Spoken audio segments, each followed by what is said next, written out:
Hello everyone. তো দেখো সকাল সকাল চলে এসেছি আজকে মাসি বাড়িতে। তো মাসি রান্না করেছে, এখানেই খাওয়া দাওয়া করলাম। আর এখানে আমার মা, মাসি, দিদুন তিনজনে মিলে গল্প করছে, মানে মনে সব সুখ দুঃখের কথা। তো মাসি বাড়ি যেহেতু কাছে, তো দিদুন মাসিকে কিন্তু সবসময় কাছে পায়, কিন্তু মা যেহেতু দূরে থাকে, তো মা গেলে পরে এই যে দেখো মা, মাসি, দিদুন তিনজনে মিলে কত কথা বলছে। তো কিছুক্ষণ থাকবো মাসির বাড়ি, তারপরে আবার হচ্ছে ওই বাড়িতে যাব। তো দেখো বলতে বলতে চলে এসেছি। এইটা কে?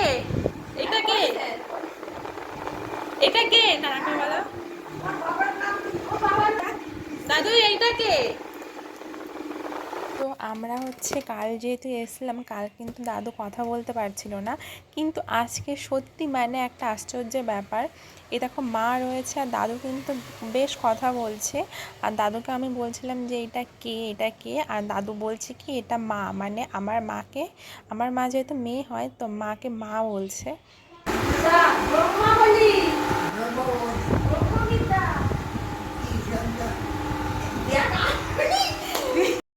তো দাদুর যেদিন থেকে শরীর খারাপ হয়েছে, দাদু কিন্তু ঠাকুরের নাম খুব করে। তো এখন হচ্ছে এই যে মা বলছিল, দাদুর সঙ্গে সঙ্গে বলছিল। তো মা বলছিল সবসময় ঠাকুরের কথাই স্মরণ করবে, আর কোনো দুশ্চিন্তা মাথায় ঢোকাবে না, আর উনিও তাই সবসময় বলছিল। তো মাকে আরও বলে বলে শোনাচ্ছিল দেখো।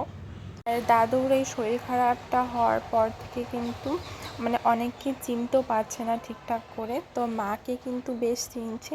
আর মা যতক্ষণ বলছে যে মানে মাকে সবসময় মা মা বলেই মানে এইভাবেই ডাকছে আর কি। আর মার সঙ্গে দেখো মনে হচ্ছে যে কথা বলে কতটা শান্তি পাচ্ছে। তো তারপর আর ভিডিও করা হয়নি। আর এখন হচ্ছে যে সন্ধ্যাবেলা দাদা হচ্ছে প্রিপারেশান নিচ্ছে, বিরিয়ানি করবে। তো ও দারুণ বিরিয়ানি বানায়, মানে বাড়িতে কোনো ছোটোখাটো অনুষ্ঠান হলে ওকে দিয়ে রান্না করানো হয়। তো যাই হোক, আর এখানে আমি যে কী করব, মানে ও বলছিল পেঁয়াজ কেটে দে, সবথেকে কষ্টের কাজ। তো ওই যে পেঁয়াজ কেটেছে আর এগুলো ভালো করে ছাড়িয়ে নিচ্ছিলাম, ভেঙে নিচ্ছিলাম। তো হচ্ছে ভিডিও যখন করছিল, তো পাশে গান হচ্ছিল, মানে আমি আমার ফোনে ভিডিও করছি আর পাশের গানে হচ্ছে তাল দিচ্ছি। যাই হোক, কী বলবো। আর এখানে দেখো এই ঘরটাই হচ্ছে রান্না হচ্ছে।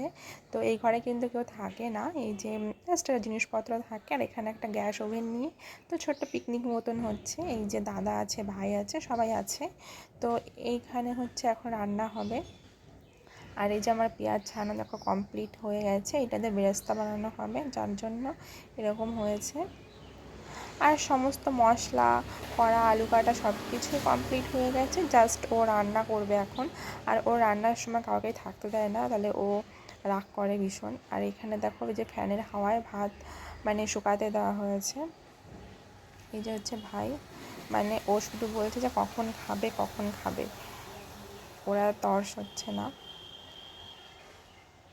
তো যাই হোক চলো, হচ্ছে দাদা আবার মানে ভিডিওর সামনে আসতে ভীষণ লজ্জা পায়, আসতে চায় না ও, যার জন্য আমি আর ফুল ভিডিওটা করিনি। তো এখন রান্না হয়ে গেলে সবাই খেয়ে নেব। তো চলো টাটা।